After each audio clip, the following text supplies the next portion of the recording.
Yaponiya käbir iş vizalar üçün dil talaplarını yirdiýär. Yaponiýanyň hökümeti belli kategoriýalardaky iş vizalar üçün daşary ýurtly dalaşgärleriň yapon dilini bilýänligini tasdiklamalygyny talap etmegi meýilleşdirýär. Bu barada Kyudo agentligi ynamly çeşmelere salyglanyp habar berýär. Täzeliklerin çägine bilim we hünär tejribesi boýunça bar bolan talaplardan başga, olar B2 derejesinde yapon dilini bilýänliklerini tasdiklamaly bolarlar. Bu barada resmi karar 2026-njy ýylyň aprel aýynyň ortalaryna kabul edilip bilinär. Üýtgeşikler Yaponiýada dilden peýdalanylýan işlerde işlejek täze dalaşgärlere degişli bolar. İş vizasyny almak isleýän daşary ýurt talipler üçin ýürüýte aralyk üpçün edilýär.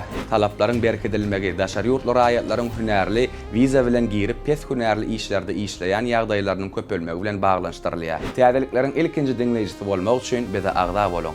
Habarlar, täsinlikler, videolar hemmesi bir ýerde. Türkmen portaly biziň bilen galyň.